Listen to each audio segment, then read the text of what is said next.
Ladies and gentlemen, boys and girls, Joel Bogus.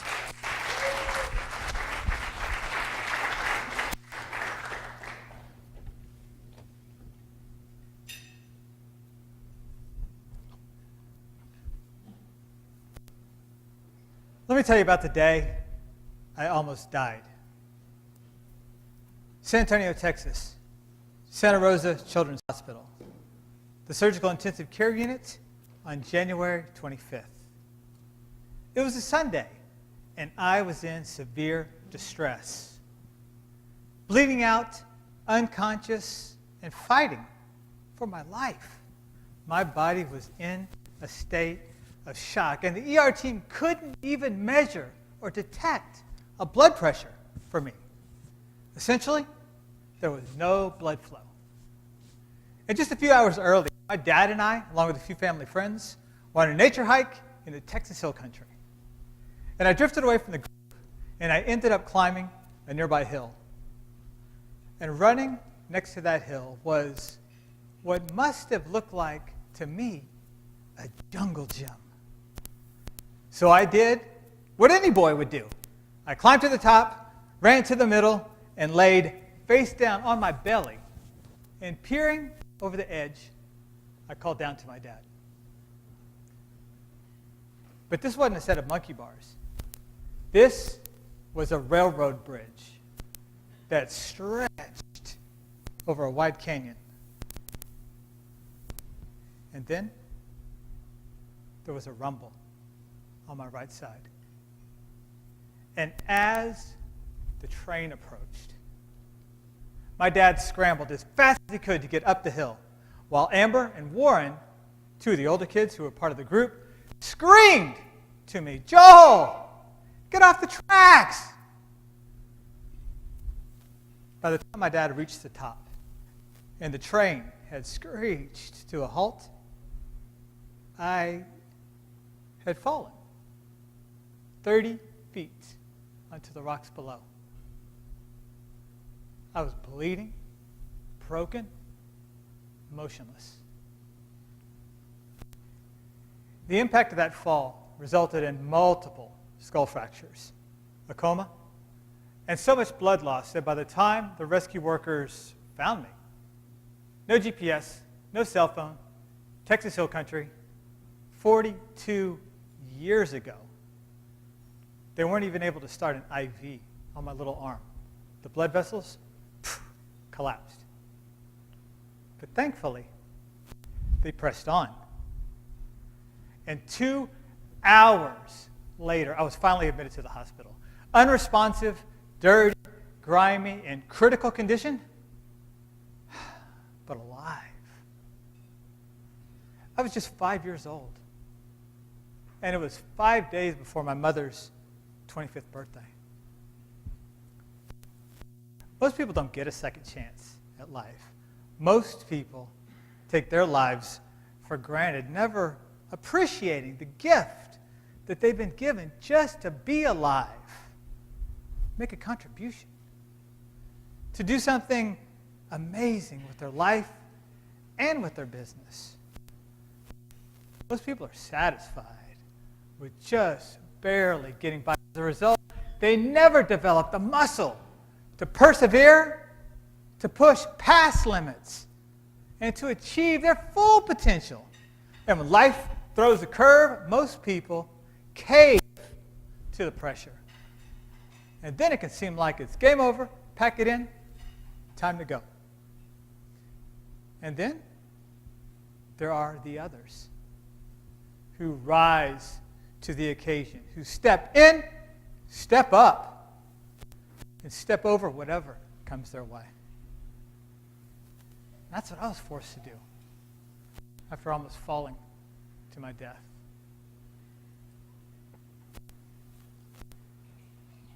I was touch and go in my coma for 4 long weeks. And during that time, I stopped breathing. I had multiple seizures. During the waiting, anyone else in here going through a period of waiting? Anyone? Breakthrough's coming. Breakthrough's coming. Breakthrough's coming. During the waiting, there were several conversations among the trauma team, my family, and our friends. And there were questions looming. Questions like, is this kid even going to make it? Are my efforts even making a difference? Are we really doing everything that we can to save that little boy? My gosh, are my prayers even being heard? We all experience peaks and valleys when it comes to our faith. And doubts, they can creep in at the worst possible time. Very few people thought I would make it. And the doctors even believed that even if I did pull through, there was a pretty good chance that I would be impaired and handicapped for the rest of my life.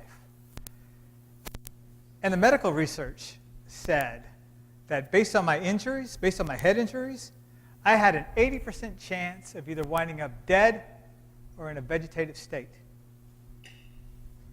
But despite that grim prognosis, my medical team pressed on.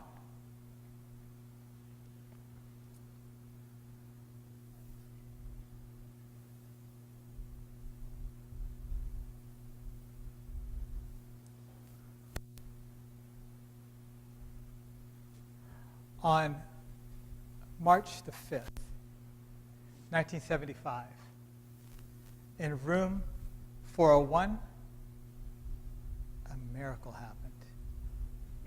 And I opened my eyes. And the reason that that happened is because my medical team, my family, and my friends had faith.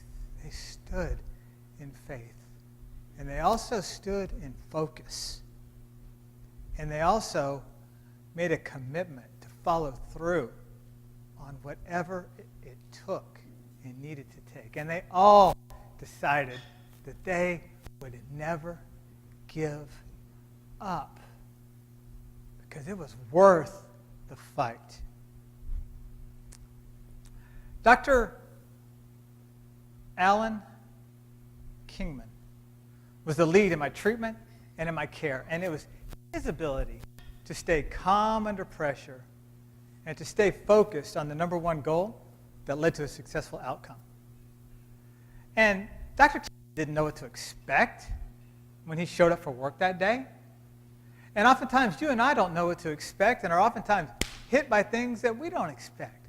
But Dr. Kingman was able to handle it because of his faith and because of his commitment to stay the course and to focus on what matters most. And everyone in here has that exact same ability to focus on what matters most. And you know, ER was a flurry of activity that day. But Kingman was able to handle it because you know what else he knew? He also knew that if he wanted to pull off a successful outcome, Kingman also needed to focus on where his efforts counted the most. And trauma or no trauma, your business is exactly the same. And to be a leader in your company, in your industry, in your marketplace, you have to be willing to focus on what matters most and on where your efforts count the most. Dr. Kingman's time was at an all-time premium, just like yours is. And he didn't have the time to waste on the non-essentials. His work in the ER was way too important. And for the life of your business, your family, your own well-being,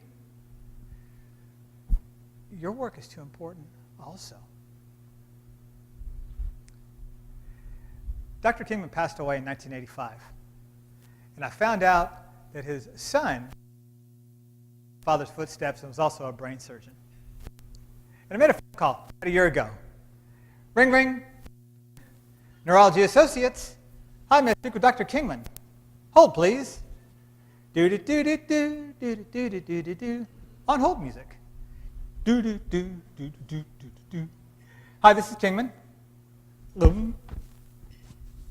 Hi, Dr. Kingman.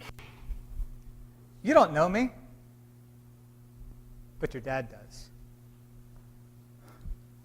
At least, your dad did. My name's Joel Bogus, and 42 years ago, your dad stepped in. He saved my life. He took on a trauma case that he never asked for, but because he was willing to step up to the challenge, he pulled off a miracle. Dr. Kingman, your dad is a hero to me. Thank you.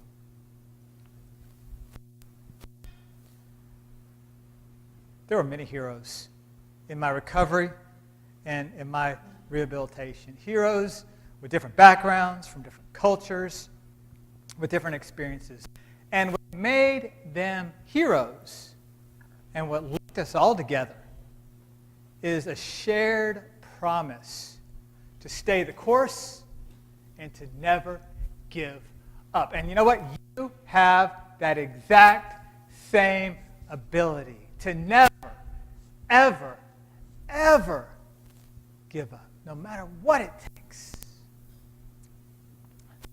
I can't promise what happened in the first few days out of my coma, but 2 weeks later, when I was finally allowed to go home, one of the first memories I have is of my grandmother.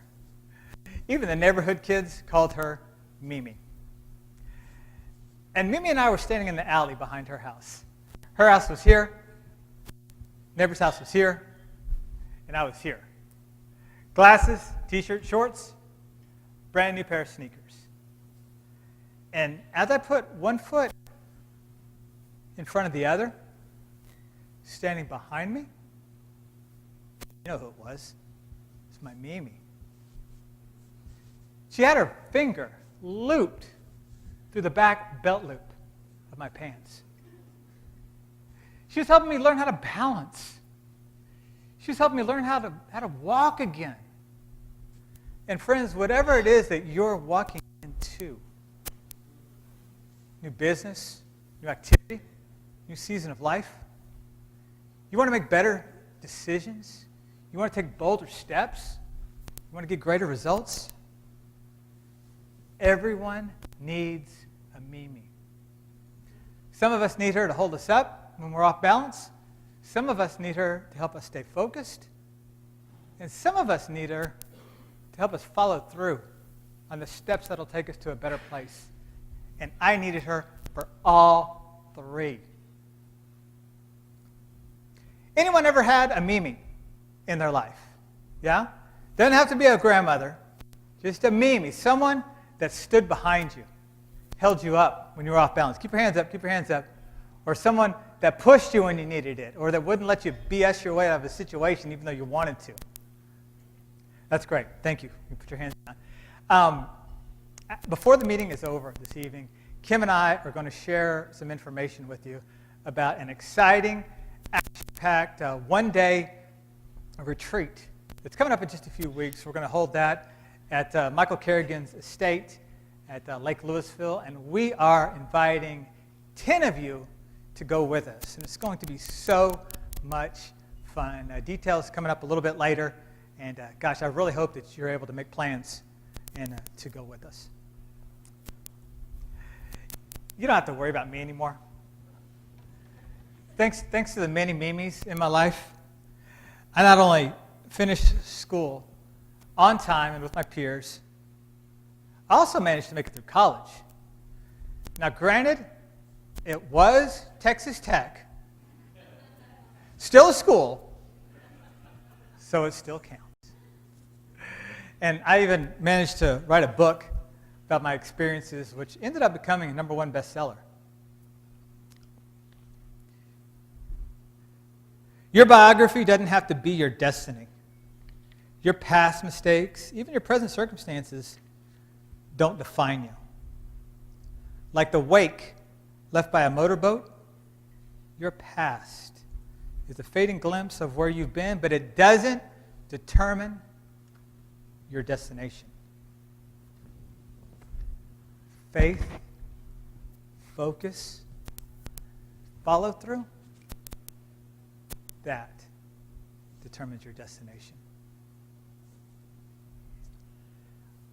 When I decided to go into the speaking business, I made a decision that I wanted to be in front of business owners, entrepreneurs, and action takers.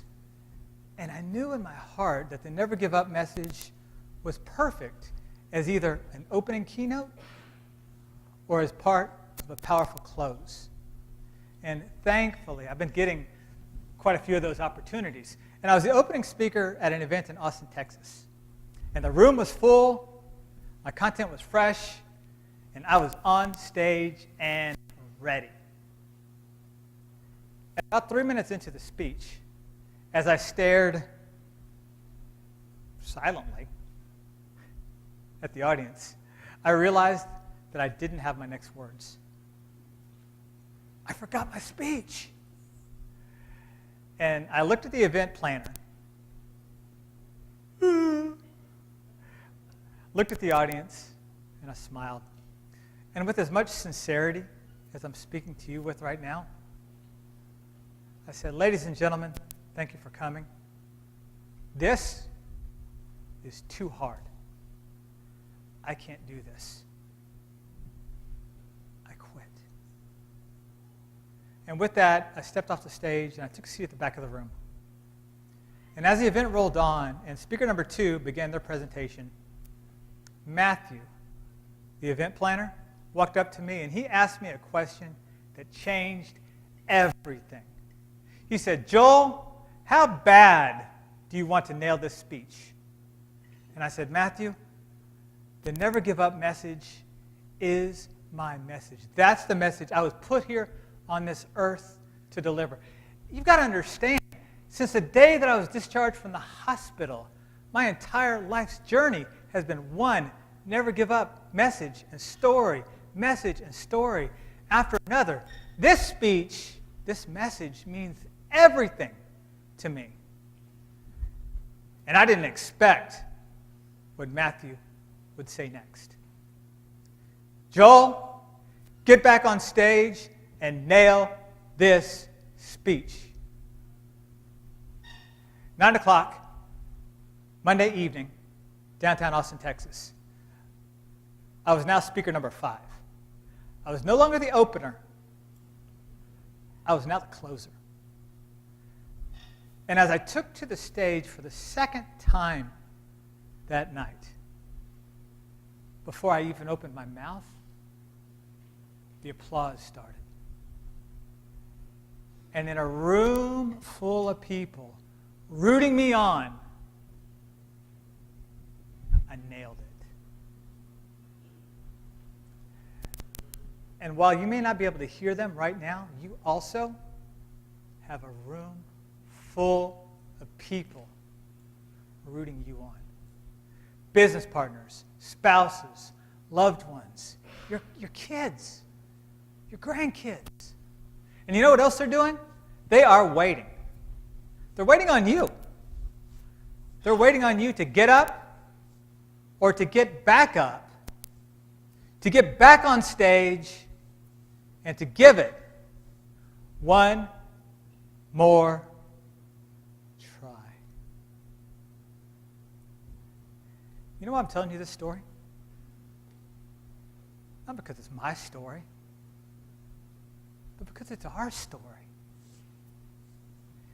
You may not have fallen off a bridge or had your head busted open and your spirit broken like I did, or fallen off a railroad track, but chances are at some point you've fallen off track. But just because you're down does not mean you're out. This story is about the resilience of the human spirit and what's truly possible when faith and focus line up with follow through.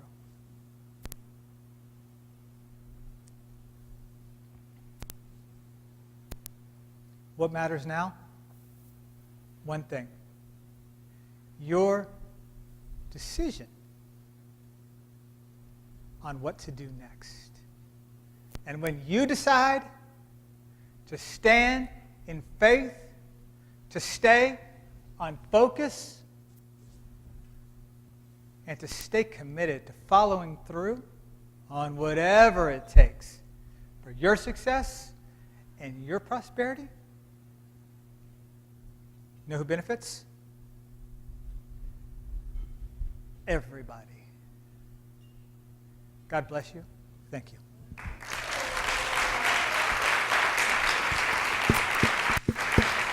right, Joe. Thank you, sir. Thank you.